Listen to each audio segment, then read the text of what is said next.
안녕하세요, 여러분. 네, 사무자동화 산업기사 실기 스프레드시트입니다.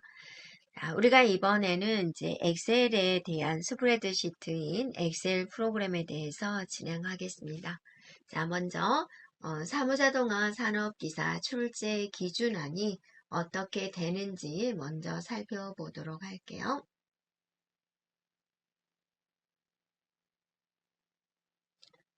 네. 자, 발표된 기준안은 2023년부터 2025년까지 출제 기준안에 대한 내용이 되겠습니다. 그래서 이거는 이제 시험을 주관하는 홈페이지에 가면은 여러분이 이제 쉽게 볼 수 있는 문제고요. 실기에 대한 출제 기준안을 살펴보면은 여기서 자, 먼저 사무자동화 실무 부분에서 스프레드시트입니다. 해당된 프로그램은 시험장에 설치가 되어 있기 때문에 여러분은 바로 이제 시험을 보면 되겠고요. 스프레드시트가 이제 우리는 엑셀 프로그램을 이용을 해서 진행이 됩니다. 그러면 이분들은 문제의 출제 기준안을 어디에 두고 만들었을까라는 부분입니다. 그래서 여기를 한번 살펴보면 부서 팀 업무에 필요한 데이터의 종류, 생성 정보를 파악할 수가 있고 필요한 데이터 수집을 위해서 도구를 활용할 수가 있고 도구를 활용해서 데이터를 수집하고 저장할 수 있고 수집된 데이터의 특성을 파악할 수가 있고 데이터 분석을 위해서 적합한 기법을 활용할 수가 있고요.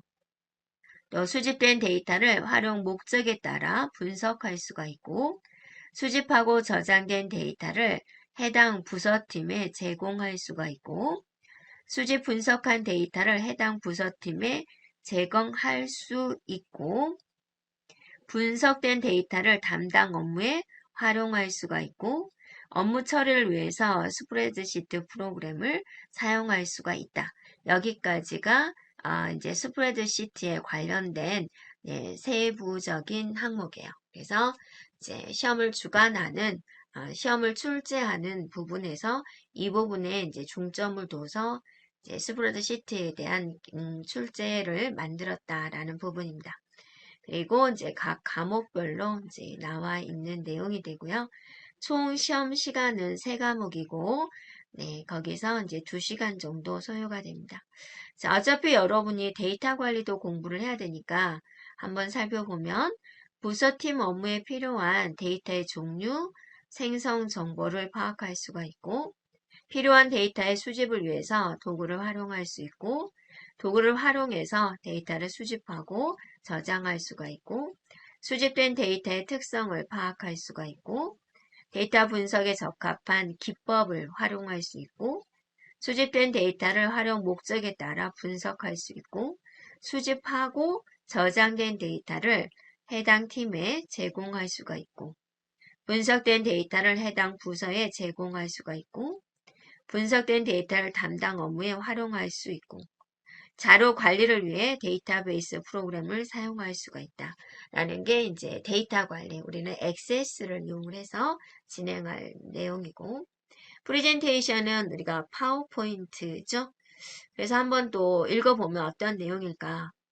부서 업무에 필요한 데이터의 종류와 생성 정보를 파악할 수가 있고, 필요한 데이터 수집을 위해 도구를 활용할 수 있고, 도구를 활용해서 데이터를 수집하고 저장할 수 있고, 수집된 데이터의 특성을 파악할 수가 있고, 데이터 분석에 적합한 기법을 활용할 수 있고, 수집된 데이터를 활용 목적에 따라 분석할 수 있고, 수집하고 저장된 데이터를 해당 팀에 제공할 수가 있고, 분석된 데이터를 해당 부서에 제공할 수 있고, 분석된 데이터를 담당 업무에 활용할 수가 있고, 발표 보고를 위해서 프레젠테이션 프로그램을 사용할 수가 있다.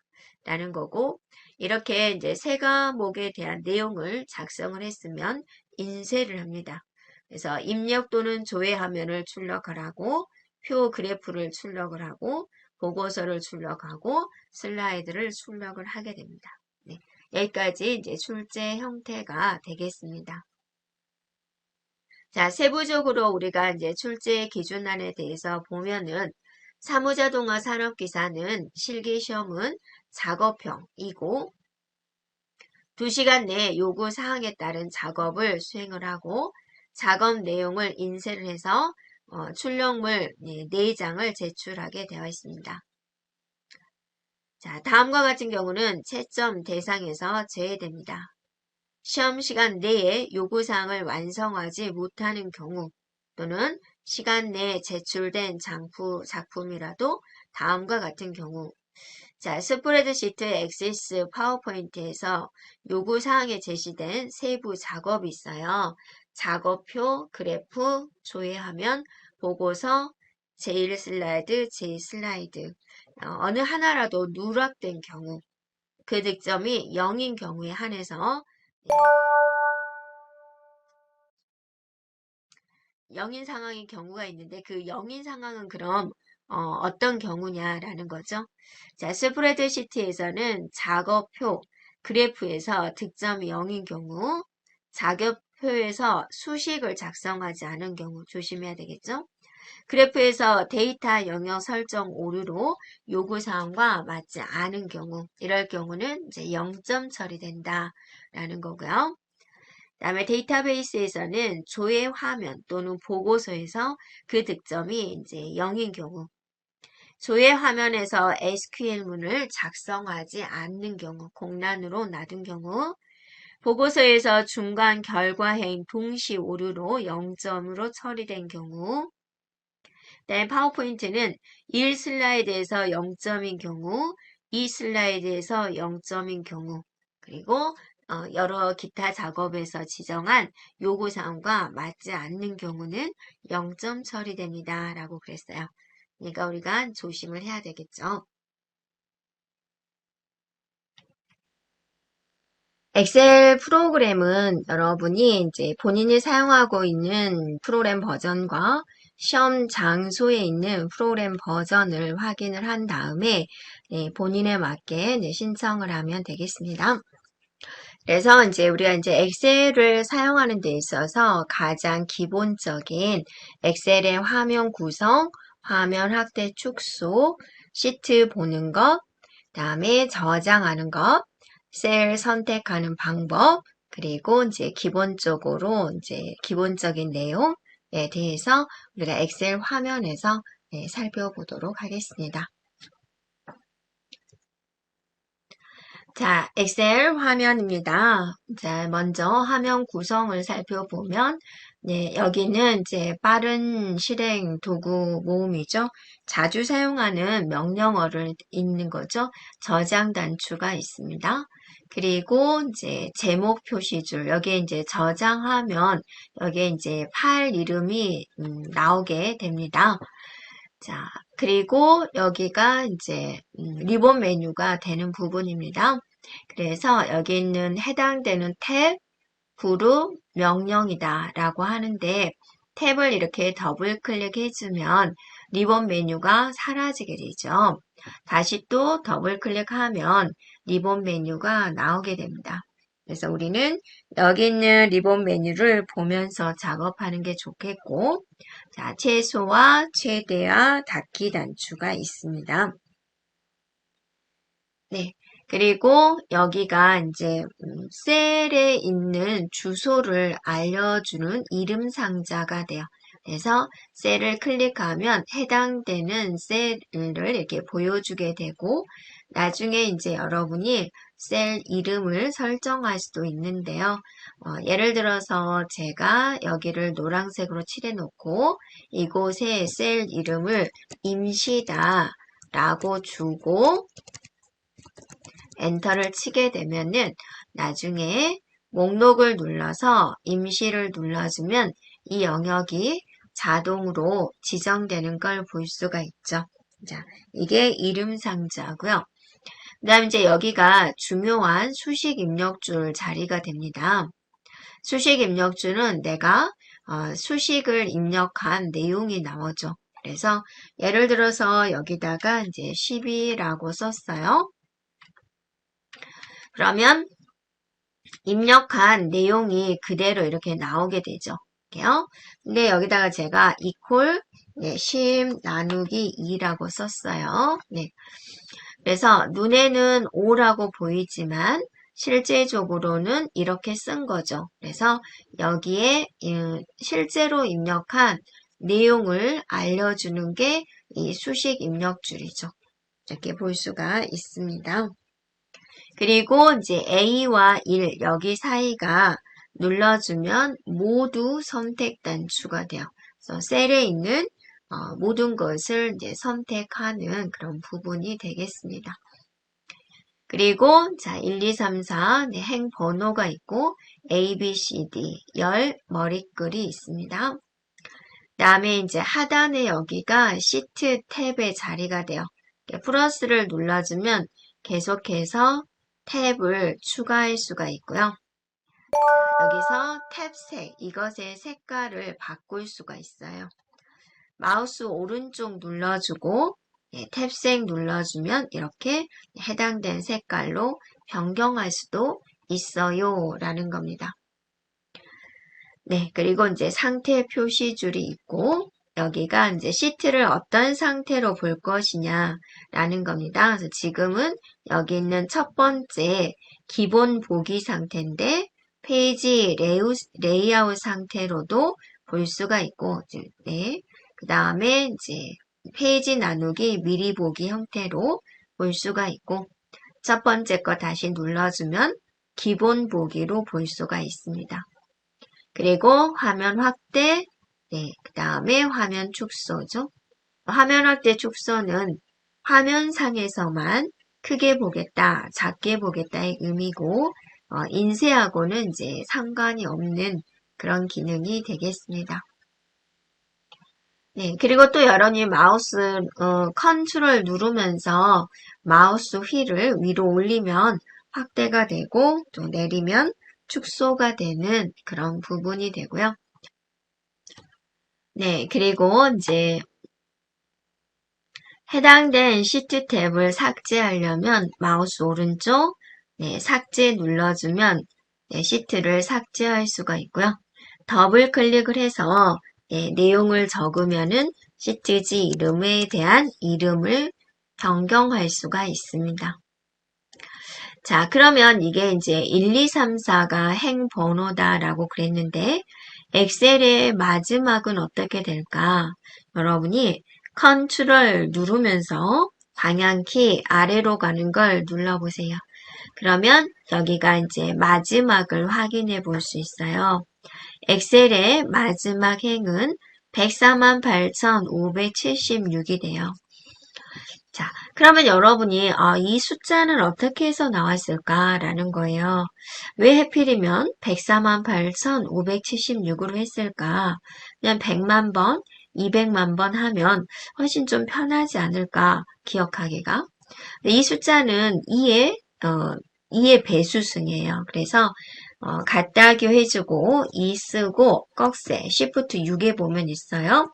20 해보면 이게 무슨 뜻이냐면 2의 20승을 알려주세요 라는 뜻이에요.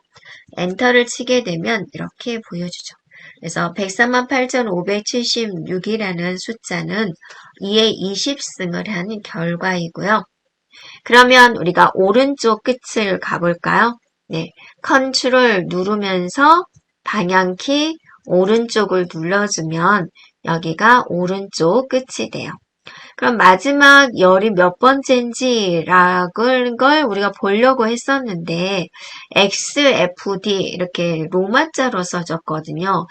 그래서 이게 잘 모르겠죠. 그래서 이게 도대체 우리가 쓰는 10진수로 얼만가라는 거예요. 여기다 클릭을 해주고 갖다기 해주고 C 컬럼을 쓸 건데 C, O, L 쓰다 보면 컬럼 보이죠? 컬럼 수가 아니에요. 컬럼을 보이죠? 더블 클릭하고 엔터를 쳐보세요. 그러면 얘가 16,384를 의미합니다. 라는 걸 보여주고 있어요. 그러면 이 16,384라는 것도 분명히 2의 지수승일 거예요. 이건 2의 몇 승일까요? 네, 같다게 해주고 틀릴 수도 있어요. 네, 2의 15승일까요? 14승일까요? 네, 네, 맞았어요. 네, 2의 14승인 거예요. 그래서 2의 20승, 2의 14승. 그래서 이 셀이 정말 많이 보이죠? 148,576 곱하기 16,380 4개의 셀로 구성이 되어 있는 것을 볼 수가 있습니다. 자, 우리가 작업하는 곳은 어디였어요? A1이었죠. 이제 A1으로 가야 되겠죠? 물론 가는 방법이 또 여러 가지 방법이 있을 수 있겠지만 우리가 한 방에 가는 방법은 컨트롤 홈키를 눌러보세요. 네. 자, 컨트롤 홈키. 홈키가 어디 있는지까요? 어디 있을까요? 네, 키보드마다 배열은 조금 다른데 저는 백스페이스 오른쪽에 봤더니 홈이 있어요. 네, 위치는 조금 다를 수 있습니다. 그래서 여러분이 컨트롤 홈은 기억해 주는 게 좋아요. 뭔가 작업하다 보면 자기도 모르게 네, 뭔가 잘못 눌러가지고 이상한 곳에 가 있는 경우가 있어요. 네, 그럴 경우에 컨트롤 홈을 눌러주면 A1으로 이제 빠르게 이동할 수 있어요. 자, 이동을 했으니까 만약에 이제 여러분이 만약에 맨 마지막으로 가려면 컨트롤 방향키, 맨 오른쪽으로 가려면 컨트롤 방향키 오른쪽이었단 말이에요. 그러다가 A1으로 오려면 컨트롤 홈이 있었어요. 근데 제가 여러분한테 자, 여러분 H 5000셀로 이동해 주세요 라고 한 거예요. 그럼 어떻게 하죠? 갈 길이 너무 멀잖아요. 그럴 때는 키보드에서 F5키를 눌러요. 그래서 가고 싶은 주소를 적어요. H 5000셀로 가겠습니다. 했더니 네, H 5000셀에 커서가 순식간에 가 있죠. 네, 이렇게도 할 수 있고요. 여기가 뭐라 그랬죠? 이름 상자다라고 그랬죠. 여기다가 입력할 수 있어요. 지에 9999로 가주세요. 99,999로 가주세요. 그랬더니 순식간에 가는 걸 볼 수가 있죠. 그러다가 A1셀로 가주세요. 그러면 컨트롤 홈키를 눌러주면 A1셀로 우리가 이동할 수가 있습니다. 네, 그리고 이제 셀을 선택하는 데 있어서 이렇게 영역 지정하는 거 제가 여기를 조금 색깔을 칠해서 한번 해볼게요. 자, 여기를 영역 지정하겠다. 드래그 해주면 되죠. 또는 첫 번째 셀 클릭, 마지막 셀을 Shift 클릭을 해도 되지요. 네, 이렇게 지정할 수가 있고 또 여기 있는 행 전체 또는 열 전체 이런 식으로 네, 지정할 수도 있고요. 근데 여기가 컨트롤 A를 눌러주면 모두 선택이 되는데요. 여러분이 여기다가 내용을 썼어요. 예를 들어서 제가 가, 나, 다, 네. 이렇게 임의의 숫자를 적을게요. 이런 식으로. 이렇게. 그래서 네, 여러분이 아직 안 배웠으니까 제가 그냥 이거를 네, 복사를 해가지고 여러 개 붙여 넣게 볼게요. 이렇게. 그런데 여기서 이제 여기다 놔두고 컨트롤 A를 눌러주면 딱 이렇게 되죠. 바깥쪽에다 놔두고 컨트롤 A를 눌러주면 이렇게 되는데 여기 있는 데이터가 입력된 곳에서 컨트롤 A를 눌러주면 연속된 범위에 있는 모든 데이터를 지정을 해줘요. 이렇게요. 차이점이 있죠. 또 여러분이 여기서 여기까지만 하고 싶은 거예요. 짧으면 여러분이 마우스로 드래그 해도 되지만 데이터가 많은 경우 가다 보면 또 마우스 누르는 게 조금 실수로 안 될 수도 있죠. 그래서 여기서 클릭하고 Shift 클릭해도 되고요. 또 여기다 클릭하고 컨트롤 Shift 누르면서 방향키 아래로 눌러주면 이런 모양이 만들어집니다. 여기서 컨트롤 시프트 오른쪽 눌러주면 이렇게 되죠. 그래서 이렇게 네, 빠르게 영역 지정을 할 수가 있다라는 거고 그 다음에 이제 여기서 비연속적인 범위 지정을 하려면 클릭하고 컨트롤 누르면서 영역 지정을 할 수가 있어요. 자, 비연속적인 범위를 지정할 때는 컨트롤 누르면서 지정해주면 되겠고, 여러분이 여기서 이제 내용을 입력을 하다가 에이 아니야 그러면 ESC를 눌러주면 돼요. 입력하는 도중에 입력하는 것을 취소하고자 한다. 그러면 ESC를 눌러주면 되고요. 자, 여기다가 대안이라는 글자를 쓸 건데 두 줄로 쓰고 싶은 거예요. 그러면 대를 쓰고 Alt 엔터를 쳐요. 한을 쓰고 엔터. 되죠? 그래서 두 줄로 줄바꿈할 때는 Alt 엔터가 되겠습니다. 그리고 자, 영역을 지정을 해놓고 여러분이 쓰면은 자, 가 엔터, 나 엔터, 다 엔터, 라 엔터, 가 엔터, 나 엔터. 어떠세요? 계속 이 영역 안에서만 셀 포인터가 이동되는 것을 볼 수가 있습니다. 자, 그리고 이제 이렇게 쓴 것을 위치를 이동하고 싶다.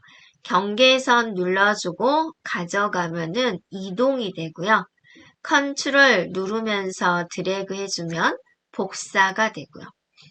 물론 키보드로 가능하죠. 키보드로 드래그해서 컨트롤 C, 여기서 컨트롤 V 또는 컨트롤 X 클릭해서 컨트롤 V 이런 식으로 할 수가 있죠. 네, 이동은 컨트롤 X, 복사는 컨트롤 C, 붙여넣기는 컨트롤 V 이렇게 볼 수가 있습니다. 그리고 이제 미음 눌러주고 한글로 미음 눌러주고 네, 한자 키를 눌러주면 이렇게 특수기호가 표시가 되고요. 또 이제 여러분이 컨트롤 누르면서 세미콜론 눌러주면 현재 날짜, 컨트롤 쉬프트 세미콜론 눌러주면 현재 시간. 자, 네, 이렇게 우리가 볼 수가 있습니다. 네, 그렇게 해서 이제 엑셀에서 이제 주로 많이 사용하는 가장 기본적인 내용에 대해서 우리가 이제 살펴보았고요. 저장할 때는 이제 파일에 저장해주면 되고 찾아보기 눌러서 여러분이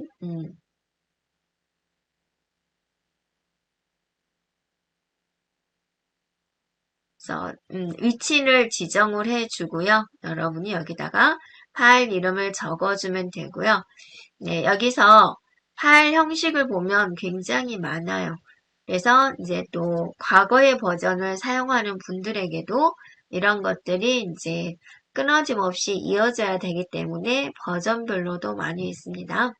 가장 많이 사용하는 것은 엑셀 통합 문서, 엑셀 SX 방식이고 매크로를 삽입한 경우는 매크로 포함시켜서 저장을 하겠다. 엑셀 SM이 되고요. 또 아주 낮은 버전으로 저장하겠다라는 것이 되는 부분이 되겠습니다.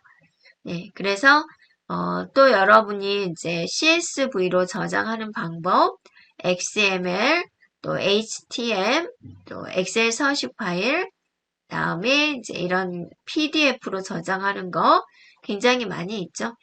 그 중에서 이제 가장 많이 쓰이는 것은 엑셀, XX 기본 통합 문서 방식, 매크로 사용 통합 문서 방식입니다. 자, 그렇게 저장을 해 볼게요. 이제 한번 제가 임시라고 적어 볼게요.